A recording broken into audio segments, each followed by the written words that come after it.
റോഡിലെ കുഴികൾ നോക്കിയ കുഴികൾ എണ്ണാൻ തുടങ്ങിയാൽ അത് തീരില്ലെന്നാണ് നമുക്ക് മനസ്സിലാവുന്ന കാര്യം. മഴ വിട്ടുനിന്നിട്ടും കുഴിയടയ്ക്കാതെ ദേശീയപാത അതോറിറ്റിയും കരാറുകാരും. മണ്ണുത്തി ഇടപ്പള്ളി ദേശീയപാതയിലെ അടിപ്പാത നിർമ്മാണം നടക്കുന്ന 4 ഇടങ്ങളിലെ സർവീസ് റോഡുകളാണ് കുണ്ടും കുഴിയുമായി ഇപ്പോഴും തുടരുന്നത്. സർവീസ് റോഡുകൾ തകർന്നതുമൂലം ഗതാഗതക്കുരുക്ക് ഇപ്പോഴും രൂക്ഷമായി തുടരുന്നു. ജില്ലാ ഭരണകൂടം പലതവണ നിർദ്ദേശിച്ചിട്ടും കുഴിയടയ്ക്കാൻ കരാറുകാർ തയ്യാറാവുന്നില്ല. വിവരങ്ങളുമായി ജെയ്സൺ ചാമോളപ്പിലാണ് ആ റോഡിൽ നിന്ന് തന്നെ ചേരുന്നത്. ജെയ്സൺ, ദൃശ്യങ്ങളിൽ നിന്ന് തന്നെ കാണാം അത്രത്തോളം. റോഷ്നി, ഏറ്റവും പ്രധാനപ്പെട്ട കാര്യം മണ്ണുത്തി ഇടപ്പള്ളി ദേശീയപാതയിൽ 4 ഇടങ്ങളിലാണ് അടിപ്പാത നിർമ്മാണം നടക്കുന്നത്. ഒന്ന് ആമ്പല്ലൂർ, അവിടെയാണ് ഞാൻ നിൽക്കുന്നത്. മറ്റൊന്ന് പേരാമ്പ്ര, അടുത്തത് മുരിങ്ങൂര്, മറ്റൊന്ന് ചിറങ്ങര. ഈ 4 ഇടങ്ങളിൽ 3 ഇടങ്ങളിലും ഗതാഗതക്കുരുക്ക് രൂക്ഷമാണ്. കനത്ത മഴയിൽ ആ സമയത്ത് ജില്ലാ ഭരണകൂടവും അതുപോലെ തന്നെ ദേശീയപാത അതോറിറ്റിയും പറഞ്ഞത് മഴ മാറി നിന്നാൽ ഈ കുഴികളെല്ലാം മൂടുമെന്നായിരുന്നു. കുഴികൾ മൂടിയാൽ തന്നെ ഗതാഗതക്കുരുക്കിന് 90% പരിഹാരം. പക്ഷേ ഇപ്പോൾ 4 ദിവസമായി മഴ മാറി നിൽക്കുകയാണ്. കുഴികൾ മൂടിയിട്ടില്ല എന്ന് മാത്രമല്ല, അത് വൻ കുഴികളായി മാറുന്ന സ്ഥിതിയിലേക്ക് കാര്യങ്ങൾ എത്തിയിരിക്കും. നമുക്ക് ആ ദൃശ്യങ്ങളിലേക്ക് പോയാൽ മനസ്സിലാവും. വലിയ കുഴികളായി ദേശീയപാതയിലാണ് ഇത്തരം വലിയ കുഴികൾ എന്നത് നമ്മളെ ഞെട്ടിക്കുന്ന സംഗതിയാണ്. ഇവർ ദേശീയപാത അധികൃതരും അതുപോലെ തന്നെ കരാറുകാരും നേരത്തെ തന്നെ പറഞ്ഞിരുന്നത് പിന്നെ മഴ മാറി നിൽക്കട്ടെ, ഇപ്പം കാണിച്ചു തരാം എന്നതായിരുന്നു ദേശീയപാത അതോറിറ്റിയുടെയും അതുപോലെ തന്നെ കരാറുകാരുടെയൊക്കെ വാക്കുകൾ. ഇപ്പം ശരിയാക്കാമെന്ന് പറഞ്ഞാൽ പഴയ പപ്പുവിൻ്റെ വാചകത്തെ പോലെ തന്നെ ഇപ്പം ശരിയായില്ല എന്ന് മാത്രമല്ല 4 ദിവസമായി എന്താ ചേട്ടാ ഇത്ര വെയിൽ തെളിഞ്ഞിട്ട് ഈ കുണ്ടും കുഴിയൊന്നും നേരാക്കാൻ പറ്റാണ്ട് എന്താ ഇതില് 3-3.5 മണിക്കൂറാണ് ഈ പരിപാടി. അതാണ് ആളുകൾ പറയുന്നത്. വെയിൽ തെളിഞ്ഞ് 3 ദിവസമായി വെയിൽ വന്നിട്ട് എല്ലായിടത്തും മഴ മാറി നിൽക്കുകയാണ്. പക്ഷേ ദേശീയപാതയുടെ സ്ഥിതി ഏതാണ്ട് വലിയ കുളത്തെ അല്ലെങ്കിൽ വലിയ നമ്മളെ നാട്ടിൻപുറങ്ങളിൽ കാണുന്ന വലിയ കുണ്ടുകളൊക്കെ ഓർമ്മിപ്പിക്കുന്നതാണ്. ദേശീയപാതയാണ്, ടോൾ കൊടുത്ത് പോരുന്ന ദേശീയപാതയാണ് ഇതെന്നതാണ് ഏറ്റവും ദയനീയമായ സംഗതി. ഇവിടെ നിന്ന് ഏകദേശം 1 കിലോമീറ്ററിനപ്പുറത്താണ് പാലിയേക്കര ടോൾ പ്ലാസ.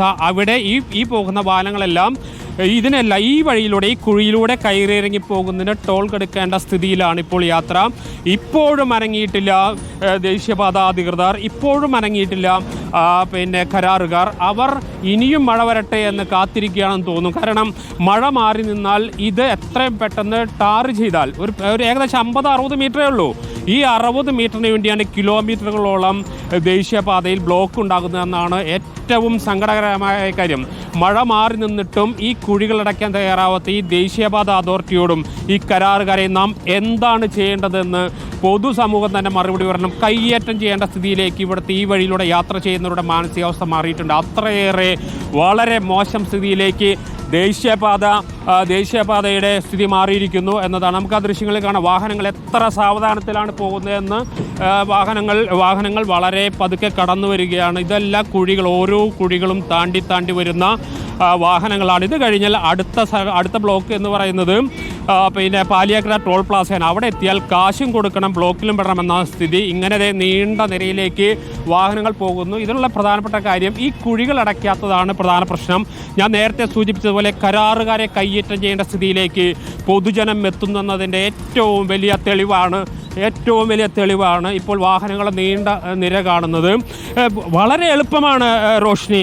ഇത് 3 ദിവസമായി മഴ മാറി നിൽക്കുകയാണ്. ഇവിടെ ഒരു പ്രശ്നവുമില്ല കുഴി മൂടാനായിട്ട്.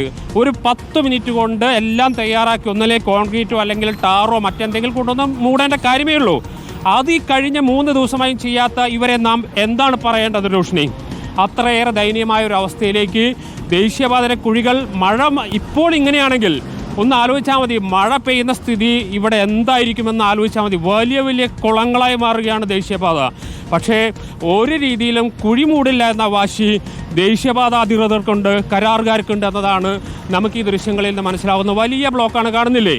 നീണ്ട നിരയായി മാറുകയാണ്. ഈ കുഴികൾ ഓരോന്ന് ചാടി വരണമെങ്കിൽ എത്ര സമയമെടുക്കും? ഇതിനിടയിൽ വലിയ വാഹനങ്ങൾ കേടുവന്നാൽ പിന്നെ പറയുകയേ വേണ്ട. അത്രയേറെ അപമാനകരമായ രീതിയിലേക്ക് ദേശീയപാത വട്ടം ഈ റോഡിന്റെ അവസ്ഥ വിശദീകരിച്ചിട്ടുള്ളതാണ്, പ്രേക്ഷകർക്ക് മുന്നിൽ എത്തിച്ചിട്ടുള്ളതാണ്. ഇപ്പൊ നോക്കൂ, ഗതാഗതക്കുരുക്ക് നമ്മൾ ഇപ്പൊ നിൽക്കുന്ന ഈ സമയത്തും ഗതാഗതക്കുരുക്ക് എത്രത്തോളമാണെന്ന് പ്രേക്ഷകർക്ക് വ്യക്തമാകുന്ന ദൃശ്യങ്ങളാണ് ജെയ്സൺ ഇപ്പോൾ പങ്കുവെച്ചുകൊണ്ടിരിക്കുന്നത്. നടന്നുകൊണ്ടിരിക്കുന്നത്.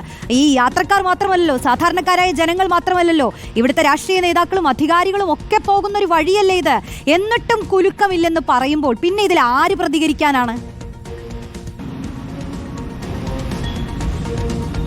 അതാണ് റോഷ്നി, ഞാൻ നേരത്തെ പറഞ്ഞല്ലോ, ആളുകൾ കയ്യേറ്റം ചെയ്യുന്ന, അതായത് ദേശീയപാത അതോറിറ്റി ഉദ്യോഗസ്ഥരെയും കരാറുകാരെയും കയ്യേറ്റം ചെയ്യുന്ന സ്ഥിതിയിലേക്ക് പൊതുജനം എത്തുന്നു എന്നതാണ്.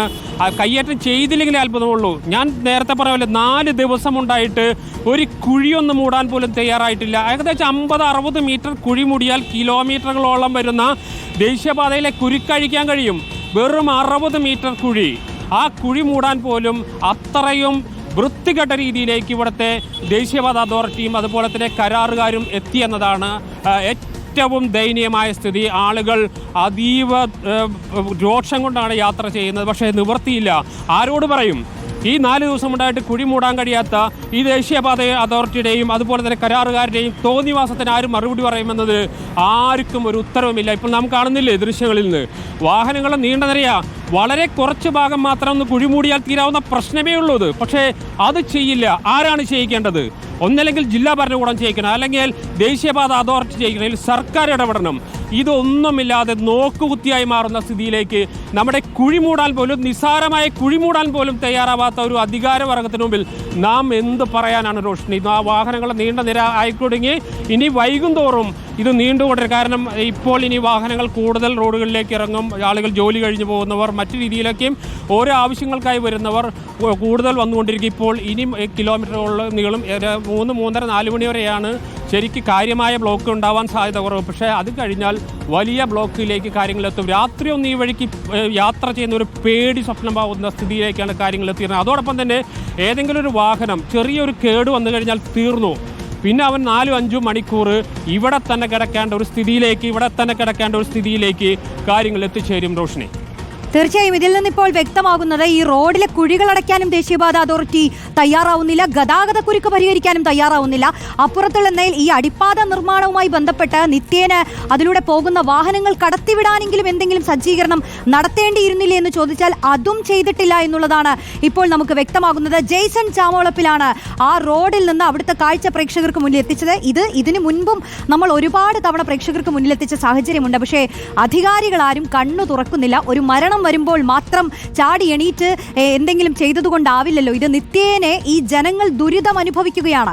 ആ റോഡ് അവർ നികുതി അടച്ച് റോഡിലൂടെ സഞ്ചരിക്കാൻ സഞ്ചാരയോഗ്യമല്ലാത്ത റോഡുകളാണ് ഉള്ളതെങ്കിൽ പിന്നെ എന്ത് ചെയ്യും? അതുകൊണ്ട് തന്നെയാണ് നമ്മൾ വീണ്ടും ഇത് വാർത്തയാക്കുന്നതും.